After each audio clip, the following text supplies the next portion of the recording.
రే రంగన్న ఇలా రారా. నేను చెప్పింది ఏంటి, నువ్వు అక్కడ చేస్తున్నది ఏంట్రా?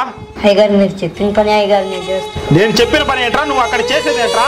నేను నిన్ను బోగులు తోమని చెప్పా, కానీ నువ్వు అక్కడ గట్టి వీకుతున్నావు ఏంట్రా? అయ్యగారు నేను మీ దగ్గర రోజు కట్టు బాన్స్లో పనిచేస్తున్నా అయ్యగారు. మీరు రోజు నన్ను కొడుతూ తిడుతూనే ఉన్నారు అయ్యగారు. ఇదేమైనా మీకు న్యాయమా అయ్యగారు?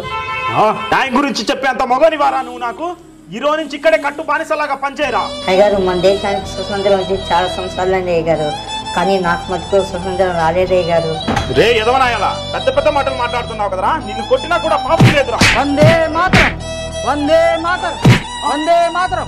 ఏ పెద్ద మనిషి గారు, మీరేం ఇతన్ని హింసిస్తున్నట్టున్నారే? వాడు నా పనోడురా. పనుడా? ఏం చెప్పి నేను ఏం చేశాడు ఇతను? రోజు ఇలాగే నన్ను హింసిస్తున్నారయ్యా. హింసిస్తున్నాడా? మీలాంటి వాళ్ళు ఇలాంటి వాళ్ళని మన భారతదేశంలో అనదొక్కుతూ ఉన్నారయ్యా. గురజాడ అప్పారావు గారు ఏమన్నారో తెలుసా? చెప్పండి. దేశమును ప్రేమించుమన్నా, మంచి ఎన్నది పెంచుమన్నా, ఒట్టి మాటలు కట్టి పెట్టోయ్, గట్టు మేలు తలపట్టవోయ్, సొంత లాభం కొంత మనకు, పొరుగు వారికి తోడపడవోయ్, దేశం అంటే మట్టి కాదోయ్, దేశం అంటే మనుషులోయ్.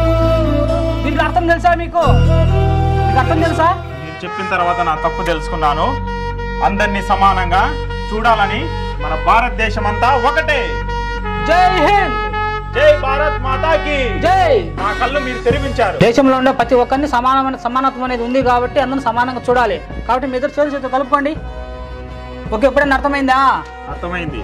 ఓకే, నా కళ్ళు తెరిపించారు మీరు. హాయ్ అండి, అందరికీ నమస్కారం.